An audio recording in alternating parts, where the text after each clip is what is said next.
Halo, apa kabar sahabat G-Meets? Semoga Anda semua dalam keadaan sehat ya. Pada tanggal 11 Maret 2023, G-Meets dan Rumah Sakit Darmo mengadakan hybrid talk show dalam rangka Endometriosis Awareness Month. Acara ini disiarkan melalui Radio Global FM dan diikuti langsung oleh peserta yang hadir di Aula Rumah Sakit Darmo. Tujuan dari talk show ini adalah untuk meningkatkan kesadaran dan pengetahuan wanita tentang endometriosis dan bagaimana penyembuhannya. Pada talk show ini hadir semua tim dokter G-Meets, yaitu Dr. Relianwari Primariawan SPOG Konsultan, Dr. Hari Nugroho SPOG Konsultan, Dr. Hengki Muhammad Masteryanto SPOG, Dr. Birama Robi Indra Prasta SPOG, dan Dr. Christina Meilani SPOG. Mereka akan memberikan informasi yang penting tentang endometriosis dan bagaimana metode operasi laparoskopi dapat membantu mengatasi kondisi ini. Yuk, kita saksikan beberapa pertanyaan yang diajukan oleh peserta dan pendengar radio yang dijawab oleh dokter-dokter ahli kandungan yang telah berpengalaman dalam kasus-kasus endometriosis.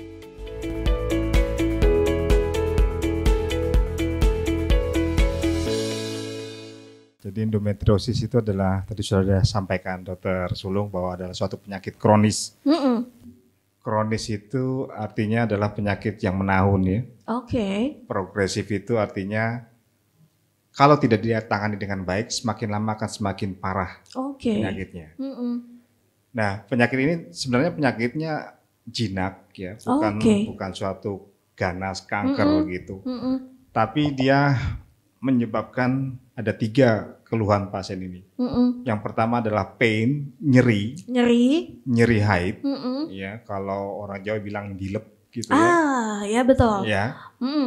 Kemudian yang kedua adalah susah punya anak. Susah punya anak, jadi fertilitas ya, infertilitas masalah. Infertilitas. Atau subfertilitas. Yang ketiga adalah adanya tumor, jadi kista endometriosis. Jadi ketiga keluhan ini yang sering kita dapatkan pada pasien-pasien dengan endometriosis. Nah, seperti sampaikan Dr. Sulung tadi bahwa penyakit ini meskipun jinak harus ditangani dengan secara menyeluruh, komprehensif. Jadi penanganannya ini tidak hanya sesaat, tapi harus ada berkelanjutan dan multidisiplin. Dan mesti continue ya dok. Betul, ya. Betul, multidisiplin. Karena yang menangani tidak hanya dari bidang kandungan saja, ya. Yang ditangani juga kita kadang butuh penanganan dari bidang bedah usus, digestif, ya.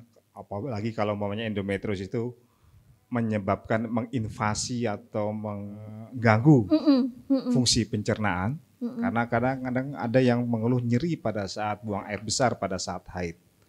Kemudian kita juga perlu kerjasama dengan dokter urologi, permasalahan saluran kencing karena endometriosis juga bisa menyerang ke saluran kencing. Sehingga penanganannya itu harus komprehensif dan multidisiplin. Nah, alhamdulillah kita di Darmo ini punya ahli-ahli semua yang kita butuhkan, sehingga penanganannya pun secara komprehensif, tidak hanya harus kita rujuk kemana, rujuk ke sana, ke sini. Jadi cukup pasien datang ke sini, kita akan bisa insya Allah tangani semuanya.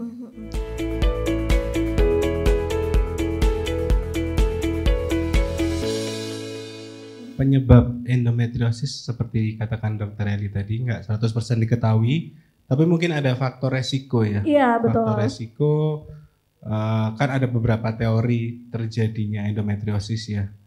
Jadi misalnya menstruasi awal yang lebih cepat dan menopause lebih lama, kemudian menstruasinya tadi dibilang cepat, siklusnya lebih pendek, jadi dia lebih sering menstruasi dibanding orang yang lain, maka kemungkinan dia terkena endometriosis meningkat.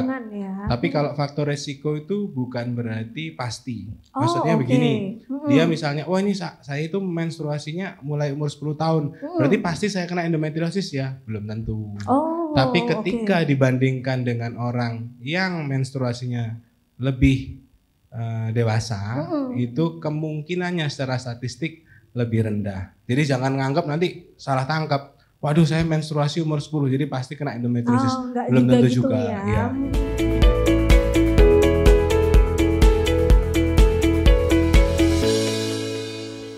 Jadi gejala paling sering ya, jadi 80% penderita endometriosis itu mengalami nyeri haid. Nyeri haid, oke. Jadi kalau secara medis namanya dysmenorrhea. Dysmenorrhea, baik. Kalau bahasa awam dilep. Nah itu ya. Jadi kadang ini dilep itu. Jadi dilep itu merupakan suatu warning. Ya. Jadi itu alarm tubuh yang menunjukkan bahwa ada sesuatu yang tidak normal di dalam tubuh. Nah itu. Ya. Sekarang nyeri haid yang bagaimana? Yang itu merupakan tanda-tanda endometriosis.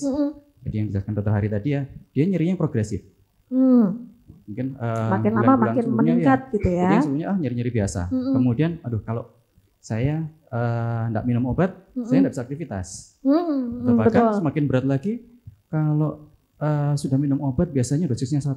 Sekarang harus minum 2 atau mungkin gitu. Harus kombinasi. Oke. Ya. Nah, kok nyerinya juga masih tetap. Nah, itu juga harus hati-hati. Itu nomor 1. Ya. Kemudian yang kedua yang perlu diperhatikan juga, nah, yang tanpa nyeri. Oke. Biasanya itu paling sering muncul pada wanita-wanita yang ini ya, ada gangguan kesuburan. Infertilitas tadi ya. Jadi ada juga sekian persen itu ya dia tidak ada keluhan apa-apa, menstruasi sejak awal sampai detik ini pada saat periksa juga baik-baik saja. Siklusnya pun juga tetap normal. Lancar ya, 1 minggu tidak ada nyeri. Nah, tapi kemudian pada saat pemeriksaan, loh kok ada kista. Nah itu bisa juga itu merupakan suatu endometriosis. Jadi kalau yang paling sering memang nomor 1 nyeri haid. Nyeri haid. Yang kedua adanya infertilitas. Adanya infertilitas. Nah, kan kalau dalam kondisi ekstrim lagi, itu kalau dia endometriosisnya sudah sampai di grade yang lebih berat ya, yang sudah sampai ke organ pencernaan, ke usus besar, kemudian ke saluran kencing, dia ada gangguan buang air besar dan buang air kecil. Bahkan ada juga yang setiap kali menstruasi kalau buang air besar selalu berdarah. Nah, kalau enggak menstruasi enggak. Kadang itu rancu dengan ambeien ya atau hemoroid. Iya. Gitu. Kemudian ada juga terasa ada benjolan, ada tumor ya. Tumor itu benjolan yang enggak normal. Nah, itu biasanya juga merupakan salah satu gejala dari endometriosis. Baik. Nah, jadi kalau ada tanda-tanda seperti itu ya enggak usah nunggu lama-lama ya. Segera ya. Sebaiknya segera dilakukan pemeriksaan, dipastikan bahwa endometriosis atau bukan. Ya.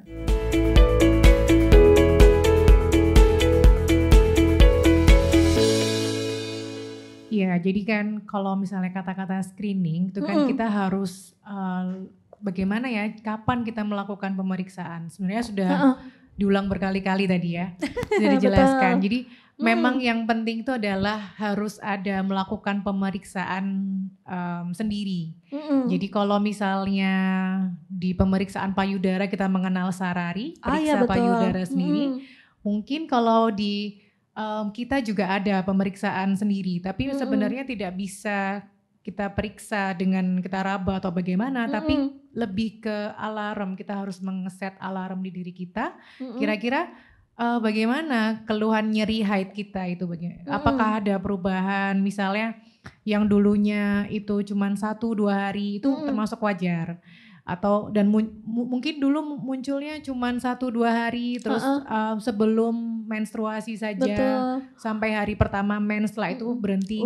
Terus setelah itu makin kesini kok makin panjang ya gitu.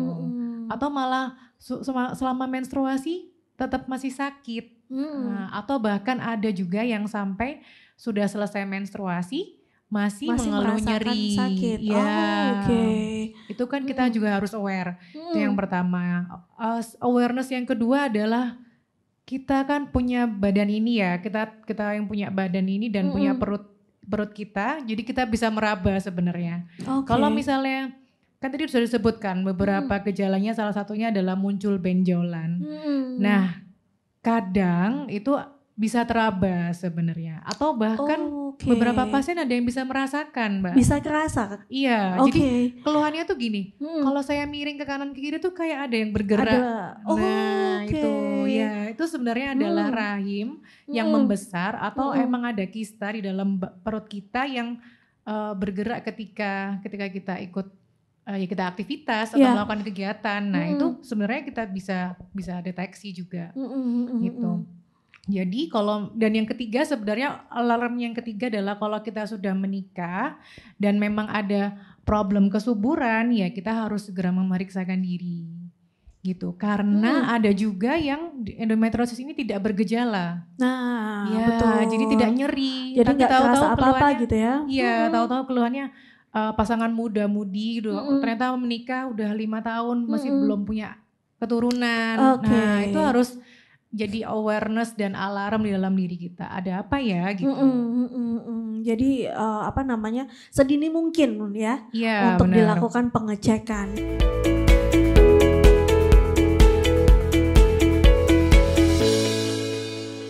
Jadi ada beberapa prinsip untuk terapi endometriosis. Yang pertama terkait keluhan. Jadi menghilangkan keluhan. Tadi dijelaskan keluhannya spesifik, nyeri yang berkaitan dengan siklus haid. Baik. Kemudian prinsip berikutnya adalah menghilangkan atau mengurangi lesi-lesi endometriosis.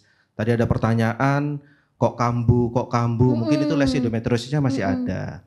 Kemudian yang ketiga terkait masalah kesuburan atau gangguan infertilitas. Namun dari ketiga prinsip tadi goal dari prinsip untuk endometriosis tentu saja meningkatkan kualitas hidup dari penderita endometriosis itu sendiri. Baik. Kemudian terkait terapi, mulai obat-obatan, ada hormonal ataupun non hormonal, termasuk di sana ada anti nyeri. Kemudian pembedahan. Nah, ini yang menarik. Jadi pembedahan untuk penyakit endometriosis ini rekomendasinya adalah pembedahan dengan teknik bedah mikro, yaitu dengan laparoskopi. Dan tentu saja teknik laparoskopi ini jauh lebih baik dibandingkan teknik laparotomi atau bedah konvensional. Kemudian yang berikutnya terkait kesuburan, nanti mungkin ada TRB ya, teknologi reproduksi berbantu dengan bayi tabung maupun IVF. Namun yang perlu digarisbawahi, tidak ada terapi yang ideal yang sama bagi seluruh pasien dengan endometriosis. Jadi dari ketiga pilihan terapi atau prinsip-prinsip terapi bisa salah satu, bisa kombinasi, bahkan bisa seluruhnya itu digunakan. Bisa semuanya juga ya dok ya. Mungkin itu.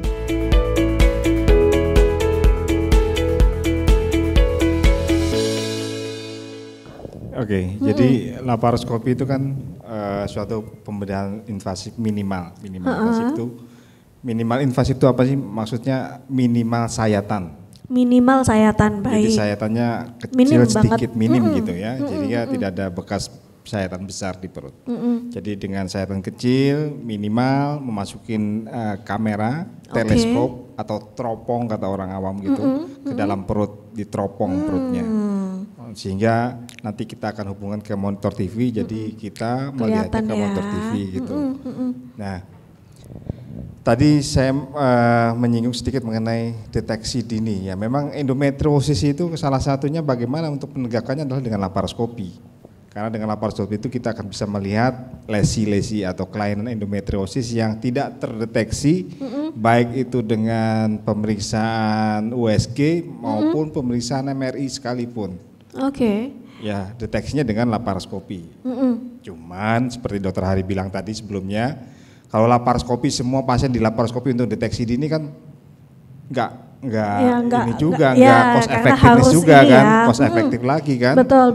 Biayanya dan risikonya kan harus dibius segala gitu. Jadi untuk menghindari deteksi dengan laparoskopi itu tadi sudah sampaikan Dr. Christina tadi. Alarm kita gitu, kita giatkan gitu. Jangan menganggap sepele suatu nyeri haid, terutama nyeri haid pada wanita. Nah, kemudian selain untuk melihat ada lesi endometriosis atau untuk mendiagnosis atau mendiagnostik endometriosis, laparoskopi itu juga bisa untuk melakukan tindakan pengangkatan kista, pengangkatan miom juga ya dok, pengangkatan lesi-lesi endometriosis, terus juga bahkan sampai pengangkatan rahim dengan menggunakan teknik laparoskopi itu. Jika memang dibutuhkan. Jika memang dibutuhkan. Nah, dengan laparoskopi itu karena sayatan kecil tentunya penyembuhannya juga lebih cepat karena tingkat nyeri pasca operasinya juga lebih rendah, rendah dibandingkan kalau operasi, sehingga perawatan di rumah sakit pun juga sehari 2 hari pasca operasi sudah pulang, sudah bisa. Ya.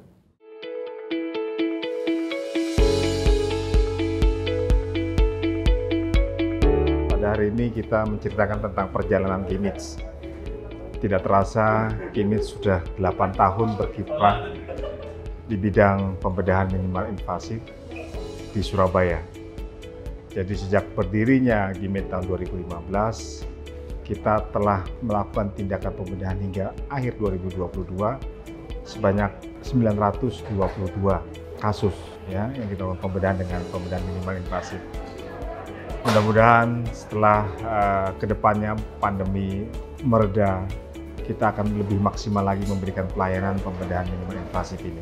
Kedepannya lebih banyak masyarakat di Surabaya, terutama di Rumah Sakit Darmo ini bisa merasakan pelayanan pembedahan invasif minimal di bidang kandungan. Alhamdulillah hari ini kita mengadakan event di Rumah Sakit Darmo, di Aula Rumah Sakit Darmo tentang Endometriosis Awareness Month. Jadi event ini kita adakan setiap tahun untuk meningkatkan awareness masyarakat umum terhadap adanya endometriosis. Kenapa perlu ditingkatkan awareness tentang endometriosis? Karena endometriosis itu seringkali gejalanya tidak jelas. Jadi pasien itu datang dengan keadaan terlambat. Di negara maju saja keterlambatan diagnosa endometriosis bisa sampai 7 tahun karena menganggap bahwa nyeri haid itu selalu normal dan bagian dari seorang wanita. Padahal tidak selalu nyeri haid itu normal. Jadi kalau ada nyeri haid, kita harapkan yang nyeri haidnya makin lama makin parah, makin lama, kemudian biasanya diberikan obat anti nyeri menghilang, lama-lama nggak menghilang, itu bisa segera periksa ke dokter untuk diagnosis endometriosis lebih dini sehingga penanganannya bisa lebih baik. Besar harapan kami dengan adanya talkshow ini semakin memberikan edukasi yang bermanfaat untuk masyarakat dan Rumah Sakit Darmo semakin siap memberikan pelayanan yang terbaik termasuk tindakan untuk operasi seperti laparoskopi dan sebagainya. Terima kasih, semoga Rumah Sakit Darmo dan G-MIDS dapat selalu bersinergi dan memberikan pelayanan yang lebih baik untuk di masa yang akan datang. Pada seluruh wanita yang ada di luar sana, bulan ini adalah bulan Maret, di mana ini adalah Endometriosis Awareness Month. Jadi, ayo kita saling memeriksakan diri kita saling menilai diri kita, apakah kita salah satu dari pengidap endometriosis atau tidak. Kalau misalnya ada keluhan nyeri haid yang memanjang, keluhan nyeri haid yang berlebihan, segera periksakan diri Anda ke dokter kandungan terdekat. Sudah kita saksikan jawaban-jawaban dari para dokter G-MIDS tentang endometriosis dan bagaimana penanganannya. Apabila Anda punya pertanyaan lebih lanjut, Anda bisa bertemu tim dokter G-MIDS di Rumah Sakit Darmo Surabaya. Kami akan dengan senang hati melayani Anda.